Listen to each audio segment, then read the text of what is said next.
Olá, alunos da Escola Nossa Senhora da Conceição. Olá, professora Cíntia. Eu me chamo Felipe, sou amigo da professora de vocês. Nós pensamos em gravar esse vídeo falando com vocês sobre um pouco sobre sustentabilidade. É uma boa ideia que a escola está promovendo, falar sobre esse tema no- na atual situação que o Brasil vive, né? Principalmente em alguns estados. Vocês viram um vídeo, pelo menos, né, que foi o vídeo Man, de Steve Kurz. Ele vai tratar sobre a trajetória do homem de 500 mil anos até agora, né? Então, um vídeo muito interessante, né? E eu fiquei muito entusiasmado assim, quando vi ele, quando o vídeo passa aquelas várias imagens sobre a natureza, sobre florestas, sobre fauna, os animais. Fiquei muito empolgado com aquele vídeo. E gostaria de deixar algumas perguntas para vocês, certo? A primeira pergunta diz respeito a, pensando no vídeo meio, quais as emoções que o homem demonstra durante a caminhada dele? Quais as emoções que o homem demonstra durante a caminhada dele? A segunda pergunta, o que vocês acham que aquela varinha significa? Tem uma hora que ele, acho que mais ou menos 2 minutos de vídeo, ele começa a usar uma varinha, fazer várias ações, né? Tem uma hora que ele pega duas varinhas e vai fazendo as ações que ele está fazendo lá. O que é que vocês acham que aquela varinha significa? É só uma varinha mesmo, assim, uma varinha mágica?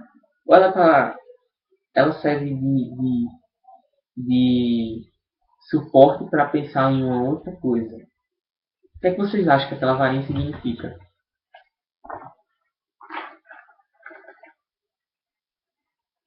A terceira pergunta é: qual o gesto que o homem faz? Já está chegando quase no final da caminhada dele. Antes de sentar na cadeira, ele faz um gesto. Qual o gesto e o que vocês acham que ele significa, aquele gesto que ele faz? Vocês lembram desse gesto? É um gesto bem comum, assim, que a gente costuma ver.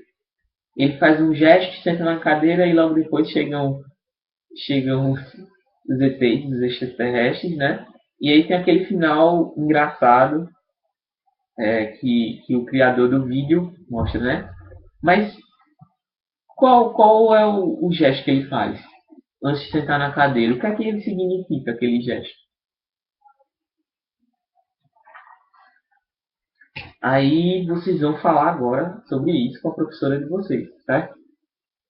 E aí quem está conduzindo o vídeo, eu pedi para dar uma paradinha, certo? Dar um stop aí. E logo agora, logo após, a gente vai continuar, certo?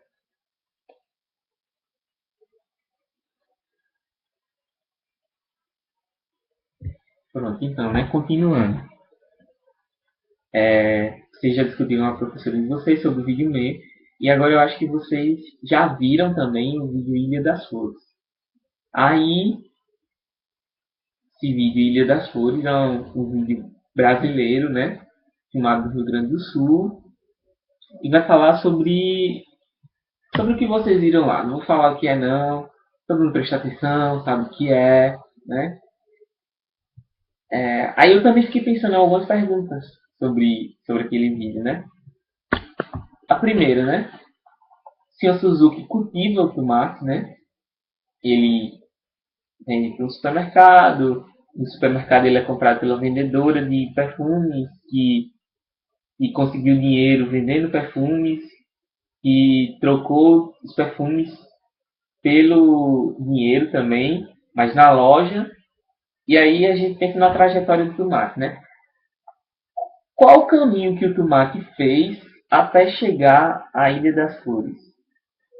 Qual o caminho que o tomate fez até chegar à Ilha das Flores? Outra pergunta para vocês. O tomate, ele realmente não servia mais para alimento, não. Ninguém poderia mais comer aquele tomate. Será que ele estava ruim, estragado?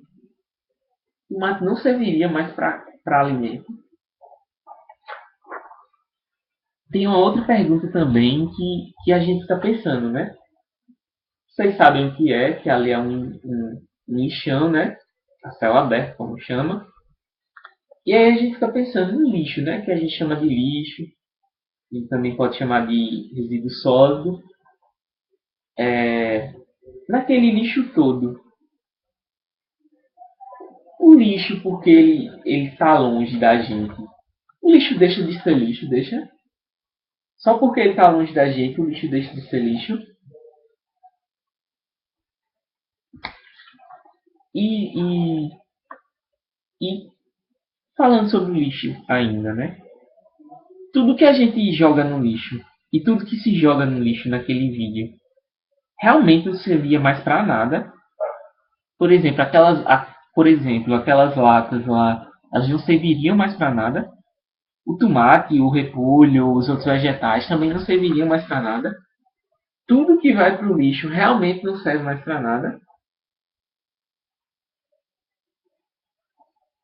E a última pergunta, e aí eu misturo os dois vídeos, os vídeos Ne e os vídeos Ilha das Flores. Eles têm alguma ligação? Será que eles se conectam em algum ponto? Nas ideias deles, né? Sobre o que eles vão falando. Será que eles se parecem assim? Existe alguma ligação entre os vídeos Ne e o vídeo Ilha das Flores?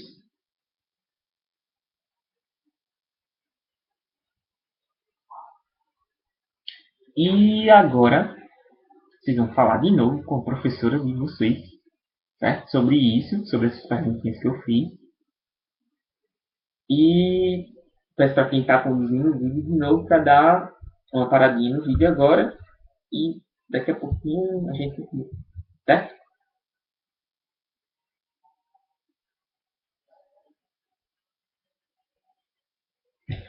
Então, continuando, né? A discussão é sobre sustentabilidade, né?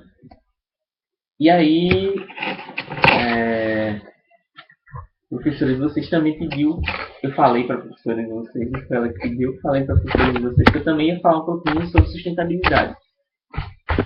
Bem rápido, assim, bem diretamente, assim, o que é que sustentabilidade significa? Vocês conhecem a palavra não é desconhecida de vocês, né? Sustentabilidade significa algo que se sustenta, algo que é sustentável, né? Algo que pode se sustentar. E aí, falando em relação ao mundo, algo que não destrua o mundo, né? Ele é algo sustentável. Essa ideia de sustentabilidade e essas três ideias básicas de sustentabilidade que eu vou escrever para vocês, que é o ecologicamente correto, socialmente justo e economicamente viável, eles foram pensados há muito pouco tempo atrás. Eles foram pensados há 55 anos, 70 anos no máximo, certo? E 70 anos parece assim tão longe, né? Mas não é tão longe não. Em 1950, 1960, certo? Que essas ideias são pensadas. E aí, essas três ideias básicas dentro da sustentabilidade, que é o ecologicamente correto, socialmente justo e economicamente viável, eles, eles servem, eles servem para nortear a sustentabilidade, certo? Ecologicamente, o que é que é? O que é que eu quero dizer com ecologicamente correto? Eu quero dizer que não degrade a natureza, certo? Quero dizer que a natureza em geral, né? Não só as florestas, a flora, como os animais também, né? A fauna. Sabemos também que a flora e a fauna têm uma ligação, né? Por exemplo, se nós vamos pensar nas abelhas, as abelhas servem de polinizadoras. O que é que isso quer dizer? Isso quer dizer que as abelhas elas vão fazer com que os frutos nasçam, certo? pensando em que uma não vive sem a outra, certo? O ecologicamente correto, ele vai dizer que não se pode destruir o nosso ecossistema, certo? Tanto o ecossistema global como os vários ecossistemas locais, certo? Socialmente justo quer dizer que, por exemplo, aí a gente vai pensar naquele vídeo Ilha das Flores. Será que é bom para toda a sociedade, assim, que vivam aquelas pessoas lá? Será que aquelas pessoas gostam de viver lá? Por que será que aquelas pessoas estão lá? Socialmente justo vai falar sobre a necessidade que se tem, que existe, de que as pessoas não sejam injustiçadas, as pessoas não sejam lesadas. Como assim lesadas? As pessoas não podem simplesmente ser, por exemplo, mal remuneradas. Por que as pessoas têm que ser mal remuneradas? Uma fábrica ganha tanto e paga menos do que se deve. Isso é certo? Não, não é certo. A pessoa trabalhou por tanto, deveria receber por tanto. E aí recebe menos, isso não é socialmente justo. Por exemplo, o senhor Suzuki, ele vendeu para o supermercado e aí o supermercado lucra em cima do senhor Suzuki. Mas aí, no caso do senhor Suzuki, não, a gente viu que ele recebe, né? Mas seria justo se o supermercado dissesse: eu vou pegar, mas eu não vou pagar para você. O senhor Suzuki trabalhou, gastou seu tempo botando água para os tomateiros colocarem os tomates para ele vender, e o supermercado diria assim: não, não vamos pagar. Isso seria certo? Não, não seria certo. O, o socialmente justo vai falar sobre isso. Não é o caso do senhor Suzuki, eu só usei como um exemplo hipotético, certo? O, o terceiro viés, a terceira ideia da sustentabilidade vai falar sobre economicamente viável. Como assim economicamente viável? Por exemplo, as pessoas viram que não adiantava ser socialmente justo e ecologicamente correto, ou seja, não destruir a natureza, que as pessoas estivessem todas em justiça, que elas não estivessem sendo roubadas nem nada do tipo, mas se quem é o principal motriz da poluição, principalmente, não tivesse envolvido. Ou seja, a economia industrial, principalmente. Né? Aí falando da indústria fármaco, aí falando da indústria química, a indústria que produz agrotóxicos, a indústria que produz carros, por exemplo, tecidos, papel e vários outros tipos de indústria. Certo? Não adiantava nada ser socialmente justo e ecologicamente correto se não envolvessem elas. Por quê? Elas são os principais interessados em ganhar dinheiro com isso. E nós somos os principais beneficiários. Se não envolver elas, não vai dar certo. E aí, é mais ou menos essas três ideias rápidas que eu quero passar para vocês. E falar também que foi um prazer estar fazendo essa aula para vocês, certo? E gravar esse vídeo para vocês. Agradecer a professora Cinco também e agradecer a atenção de vocês. Parabenizar de novo o Colégio Nossa Senhora da Conceição por essa ideia, certo? E vamos pensar no mundo que a gente vive de uma forma que nós possamos deixar eles para as futuras gerações, certo? Agradeço a atenção mais uma vez. Até mais.